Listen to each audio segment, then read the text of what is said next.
बंगाल से लेके उत्तर प्रदेश तक एसआईआर को लेकर बवाल मचा हुआ है।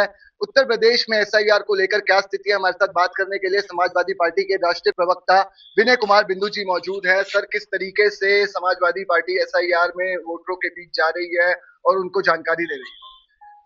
समाजवादी पार्टी के जितने भी कार्यकर्ता हैं तकरीबन गांव-गांव और लोगों तक पहुंचने का प्रयास कर रहे हैं, क्योंकि जो जिन वोटरों का नाम कटा है और ये जो नोटिस आई है कि उसको जोड़ा जाए, क्योंकि हम तो हमारी जो पीडीए प्रहरी है वो शुरू से काम कर रही है।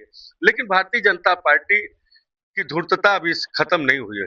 उसने क्या किया है कि गांव-गांव में फॉर्म 7 बांट करके लोगों को, जबकि उसका कोई मतलब नहीं है, वो बांट करके उनसे साइन कराया जा रहा है और साइन कराने के बाद उनका नाम कटवाने के लिए दिया जाए। ये धुरतई है, बदमाशी है, क्योंकि वो पहचानते हैं कि गांव के भाजपा के बूथ अध्यक्ष होंगे, वो जानते हैं कि सपा का वोटर कौन सा, ऐसे लोगों को ही केवल वो फॉर्म दिया जा रहा है।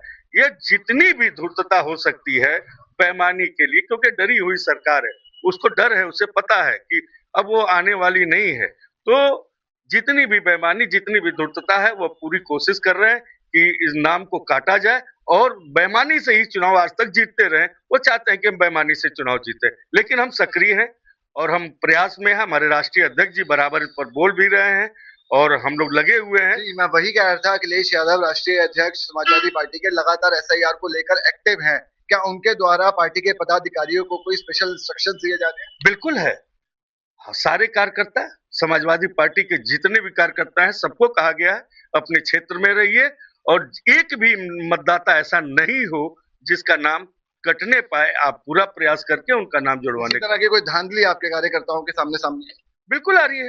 ये फॉर्म 7 हमने 100 फॉर्म पकड़े हैं लोगों के, जो जबरदस्ती लोगों को बांटे जा रहे हैं। प्रिंटेड फॉर्म निकलवा करके भारतीय जनता पार्टी के कार्यकर्ताओं के द्वारा बंटवाए जा रहे हैं और उस पर कहा जा रहा है कि ये जो है सरकार के तरफ से है, उस पर साइन करा करके उसको दिया जा रहा है नाम कटवाने के लिए। ये सब धूर्तई से चुनाव नहीं जीता जा सकता है। आपका विजन होना चाहिए, आपका काम करने का तरीका होना चाहिए, जो भारतीय जनता पार्टी के पास नहीं है। तो समाजवादी पार्टी ने काम किया है और उसका एक विजन है। और वोटरों को जागरूक करने के लिए समाजवादी पार्टी क्या कदम उठा रही है, क्योंकि वो सबसे ज्यादा जरूरी है?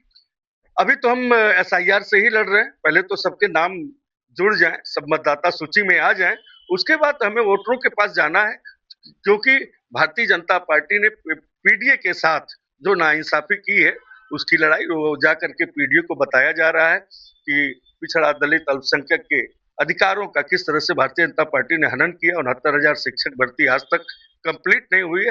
ये सरकार के ही वजह से ये सारी चीजें हो रही हैं कि पीडीए के अधिकारों का हनन किया जा रहा है। उसको जा करके हम गांव-गांव पंचायत करके और जो है हम लोगों को बता रहे हैं। जी, तो सुना आपने समाजवादी प्रवक्ता को कि किस तरीके से उत्तर प्रदेश में समाजवादी पार्टी वोटरों को जागरूक करने का काम कर रही है और लगातार वोटर लिस्ट के बारे में भी जानकारी दे रही है, ताकि वोटर लिस्ट में आने वाले समय में किसी तरह की कोई धांधली देखने के लिए ना मिले। रोहित गोयल, डायनामाइट न्यूज, नई दिल्ली।